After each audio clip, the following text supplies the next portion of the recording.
Olá, pessoal. Tudo bem com vocês? A prof está gravando esse vídeo de hoje para a gente relembrar alguns conceitos que a gente já aprendeu em aula, ok? A gente vai começar falando de locuções verbais. Primeiro, o que são locuções verbais? Simples, gente. É quando eu uso dois verbos para indicar apenas uma ação verbal, tá? Esses verbos, um vai se chamar verbo auxiliar e o outro vai se chamar verbo principal. Qual que é a função desse verbo auxiliar? É me indicar que tempo que tá essa minha locução, em que modo verbal, em que pessoa, se ela tá no singular, se ela tá no plural, tá? Então, todas essas informações, quem me dá é o verbo auxiliar, tá? Depois a gente tem o verbo principal, que vai estar em uma das três formas nominais. A gente já vai falar delas, mas o que o verbo principal faz? Me diz a ação principal, como o nome dele já dita, certo? Então vamos lá, um exemplo. As crianças, aí a prof até destacou ali para vocês, a locução verbal, irão viajar amanhã. Então, irão viajar, percebam que o irão, que é o verbo auxiliar, indica futuro, indica terceira pessoa do plural. Por quê? Porque é eles, né? É o modo que tá no indicativo também, tá? E indica, né, o futuro do presente ali, que seria desse modo indicativo. O viajar, que é o verbo principal, ele me indica a ação principal, certo? Caso eu tivesse que transformar essa locução verbal em um verbo só, eu tenho que pensar lá no verbo auxiliar, o tempo, o modo, a pessoa, tudo, e passar isso para o verbo principal. Como que ficaria? As crianças viajarão amanhã. Ok? Lembrando, gente, que eu tenho formações verbais compostas, né? Agora, nesse momento, a gente está estudando aquelas formadas por apenas dois verbos, tá? E aí, lembra que eu tinha falado que o verbo principal vai aparecer em uma das formas nominais? Então, o que são essas formas nominais? São três. Pode ser gerúndio, particípio ou infinitivo, tá? O que as formas nominais têm função? Por que elas chamam nominais? Justamente porque eu não conjugo elas. E elas também podem ter a função de nome, né? Dependendo da frase que ela esteja inserida. O infinitivo vai ser aquela terminação ar, er ou ir. Viajar, beber, sorrir, certo? Já o gerúndio vai ter essa terminação NDO. Viajando, bebendo, sorrindo, ok?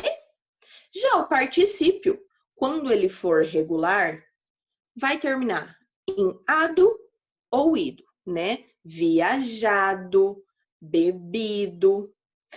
Mas e se ele for irregular? O nome já diz, ele é irregular e ele não segue um padrão. Então, a prof trouxe alguns exemplos ali para você. O dizer, por exemplo, não fica dizido, ele fica dito, ok? O fazer, né? Fica feito. E o pôr, posto, ok? Vamos lá. Nós vimos também os modos verbais e dentre esses modos verbais, a gente viu o modo subjuntivo. Vamos só recapitular um pouquinho. Eu tenho 3 modos verbais. Indicativo, subjuntivo e imperativo. O modo indicativo é aquele que me indica certeza. O subjuntivo, ele me indica uma dúvida, uma hipótese, uma coisa que eu quero, que eu desejo que aconteça. Já o imperativo, ele é usado para exprimir um pedido ou uma ordem, tá? Mas nós vamos nos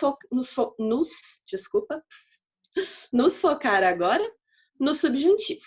Então, assim, como a prof já disse, o subjuntivo ele vai me indicar possibilidade, fato hipotético, hipótese, uma coisa que pode ser que aconteça, ou um desejo. Ele é dividido em apenas 3 tempos, diferente do indicativo, por exemplo, que tem lá seus 6 tempos verbais, né? Então, o modo subjuntivo, ele é só dividido em presente, pretérito imperfeito e futuro, tá? O que me indica esse presente? Um fato incerto, duvidoso, um desejo. O pretérito imperfeito, uma condição ou uma hipótese passada, que não foi realizada. E o futuro, um acontecimento possível de acontecer futuramente. Dica de ouro, galera. Quando eu vou conjugar esses verbos, tem umas palavrinhas que eu posso colocar na frente que vão me ajudar. Por quê? Porque senão ele pode ficar estranho, difícil de conjugar. Então, no presente, antes de eu conjugar, coloca ali na frente o que ou o talvez. Olha como fica mais fácil. Eu ande, tu andes. Vamos colocar o que ou talvez. Talvez eu ande de bicicleta nessa tarde. Pode ser que sim, pode ser que não. Vamos tentar com o quê? Que tu andes de bicicleta. Ou talvez também. E aí, assim, a prof não colocou todas as pessoas verbais, né? Eu tenho eu, tu, eles, nós, vós e eles, né? A prof colocou ali só algumas de exemplo para vocês. Então, o nós, né? Que nós andemos de bicicleta neste verão, no caso é um desejo, né? Agora, talvez nós andemos de bicicleta nessa tarde. Aí já é uma dúvida, ok? Tenho ali também, talvez eles andem, como exemplo. Quando eu estiver falando de pretérito, olha só, coloca na frente dele o se. Olha como fica melhor. Se eu andasse mais, teria mais saúde. Se eu andasse mais, teria mais saúde.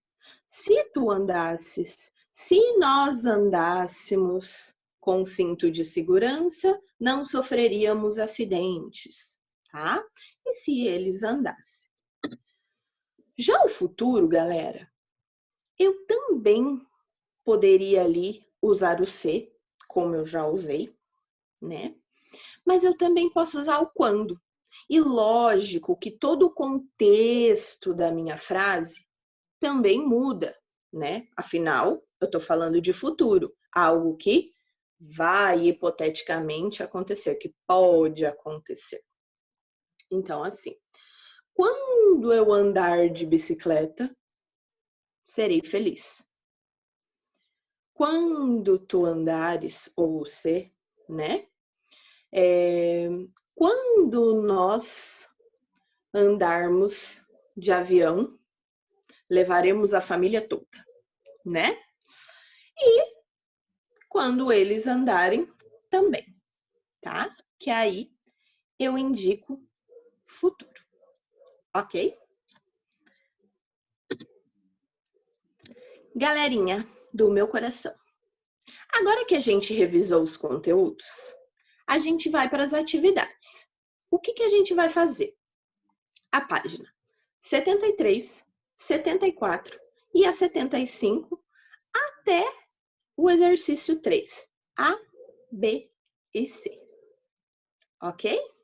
Dúvidas? Nos vemos na aula. Até mais.